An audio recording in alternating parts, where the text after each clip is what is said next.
இன்பத்தில் பிறந்து இன்பத்தில் வளர்ந்து இன்பத்தில் மடிந்தவன் யாரும் இல்லை.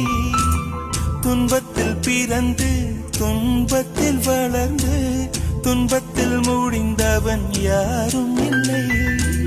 இன்பம் பாதி துன்பமும் பாதி இரண்டும் வாழ்வின் அங்கம்.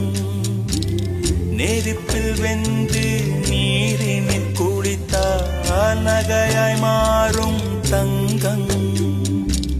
தோல்வியும் கொஞ்சம் வேண்டுமடி, வெற்றிக்கு அதுவே எணியடி.